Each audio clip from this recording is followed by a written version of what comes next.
Hello everyone, welcome back to my channel. मैं प्रिया मिश्रा और मैं आप लोगों के लिए लेकर आई हूँ अमेजिंग जर्नी जो कि है कॉमर्स की दुनिया। और बच्चों, इस जर्नी में आपको बहुत मजा आने वाला है। तो चलिए, हम इकोनॉमिक्स स्टार्ट कर चुके हैं। नेक्स्ट टॉपिक की तरफ चलते हैं बच्चों, जो कि है अपॉर्चुनिटी कॉस्ट। अब अपॉर्चुनिटी कॉस्ट क्या होता है बच्चों, ये समझिएगा। आने के लिए जो कुछ छोड़ा है हमने, है ना, जो खोया है। मान लीजिए अब आपके पास दो ऑप्शन है, या तो आप क्रिकेट खेलने चले जाएं या तो आप मूवी देखने चले जाएं। अब आप अगर मूवी देखने गए हैं तो जो आपने बेस्ट छोड़ दिया, क्रिकेट खेलना, है ना, वो क्या हो गई? अपॉर्चुनिटी कॉस्ट हो गई। ऑफर लेटर आया है आपके पास। फर्स्ट है एग्जीक्यूटिव का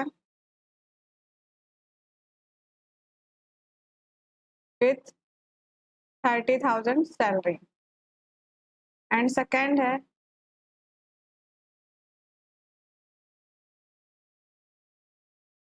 सेल्स मैनेजर का, जो कि है 40,000 सैलरी के साथ। अब आपने चूज किया क्या? एग्जीक्यूटिव विथ 30,000 सैलरी के साथ। तो नेक्स्ट बेस्ट जो आपने छोड़ दिया है वो है सेल्स मैनेजर की पोस्ट। ठीक है, कुछ एक्सेप्ट करने के लिए आपको कुछ छोड़ना पड़ेगा, वो आपकी हो गई क्या? अपॉर्चुनिटी कॉस्ट, है ना। तो the value that is lost when a business is choosing between two और मोर अल्टरनेटिव्स, है ना, दो या दो से ज्यादा अल्टरनेटिव्स को चूज करने में, क्योंकि रिसोर्सेस हमारे पास क्या है? कम है ना। रिसोर्सेस हमारे पास क्या होती है? लिमिटेड होती है। तो अब हम कोई एक ही काम कर सकते हैं, चाहे ये कर लें या फिर ये कर लें। तो जो भी चूज करेंगे तो जो सेकेंड बेस्ट रहा होगा वो क्या हो गई? हमारी अपॉर्चुनिटी कॉस्ट हो गई। अब आता है बच्चों ब्रांच। अब आता है बच्चों ब्रांचेस ऑफ इकोनॉमिक। तो ब्रांचेस ऑफ इकोनॉमिक क्या होती है? माइक्रो इकोनॉमिक और मैक्रो इकोनॉमिक। माइक्रो इकोनॉमिक को बच्चों ग्रीक में माइक्रोस कहते हैं, जिसका मतलब होता है क्या? स्मॉल। वहीं पे मैक्रो को मैक्रोस कहते हैं, जिसका मतलब होता है लार्ज। ठीक है। माइक्रो इकोनॉमिक बच्चों जहां पे इंडिविजुअल की इकोनॉमिक के बारे में पढ़ा जाए। ठीक, माइक्रो इकोनॉमिक क्या होता है? जहां पे इंडिविजुअल के बारे में पढ़ा जाए। मैक्रो में क्या होता है? पूरे नेशन के बारे में। ठीक है, तो ये क्या हो गई? ये इंडिविजुअल की इनकम बताएगी और मैक्रो नेशन की इनकम बताएगी, है ना। इसका जो मेन टूल है वो डिमांड और सप्लाई है। डिमांड एंड सप्लाई है। वही मैक्रोस का क्या होगा? एग्रीगेट डिमांड और एग्रीगेट सप्लाई है, मतलब सबका सबकी मिला करके इनकम देखी जाएगी, है ना। डिमांड और सप्लाई देखी जाएगी। एग्रीगेट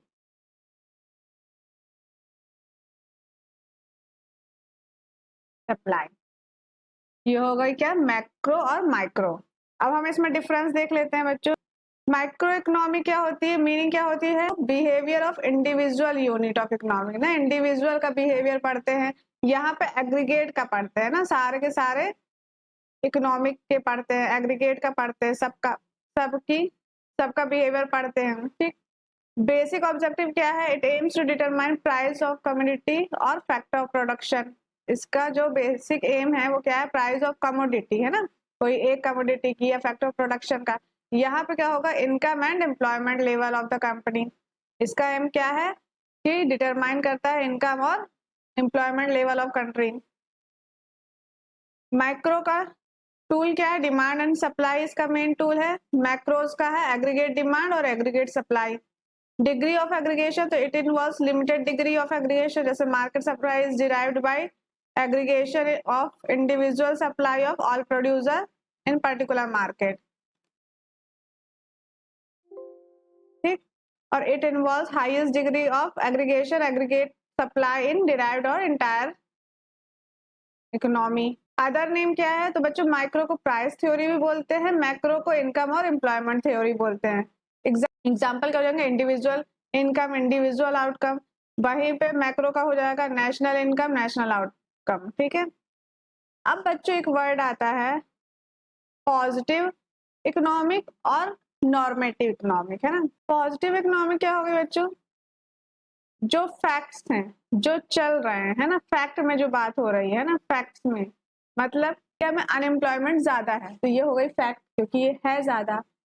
अब नॉर्मेटिव यहीं पे क्या हो जाएगी, अपनी ओपिनियन देना कि एम्प्लॉयमेंट बढ़ना चाहिए है ना, तो बढ़ना चाहिए ये क्या हो गया नॉर्मेटिव। और अनएम्प्लॉयमेंट है, फैक्ट है कि अनएम्प्लॉयमेंट है इंडिया में ज्यादा, तो वो पॉजिटिव। ठीक है, मीनिंग देख लेते हैं। A stream of economic based on data and facts, है ना, जो फैक्ट और डेटा पे बात करे वो क्या हो गई पॉजिटिव इकोनॉमिक।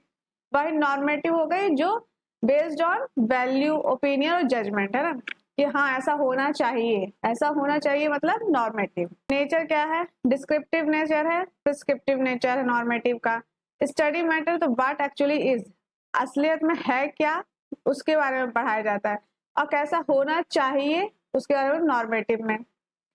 वैल्यू जजमेंट, तो it does not give any value judgment, इसमें कोई भी जजमेंट की कोई भी वैल्यू नहीं, इट इज न्यूट्रल है बिटवीन एंड तक, है ना। नॉर्मेटिव में क्या है, इट गिव्स वैल्यू जजमेंट। ठीक, एग्जाम्पल क्या हो जाएगा, तो प्राइस ऑफ इंडिया इकोनॉमी का कंस्टेंटली राइजिंग, है ना, जो प्राइस है इंडिया इकोनॉमी का वो कंटिन्यू राइज हो रहा, बढ़ रहा है। ठीक, there are inequality of income in economic में क्या हो जाएगा, India should take step to control rising price, India को स्टेप्स लेना चाहिए कंट्रोल करने में, प्राइस को बढ़ाने में, जो प्राइस बढ़ रहा है उसको कंट्रोल करने में एक्शन लेना चाहिए। ये क्या हो गए नॉर्मेटिव होना हो गया। ठीक, income inequality should be reduce, तो इनकम इनइक्वालिटी जो है उसको कम करना चाहिए, तो ये भी क्या हुआ नॉर्मेटिव हो गया। तो बच्चों ये था हमारा opportunity cost, micro macro and positive normative का डिफरेंस। के लिए हम इतना ही पढ़ते हैं, नेक्स्ट वीडियो में हम अगला टॉपिक स्टार्ट करेंगे। तो थैंक यू, आपको ये वीडियो पसंद आई हो तो प्लीज लाइक, सब्सक्राइब और शेयर करिएगा। Thank you.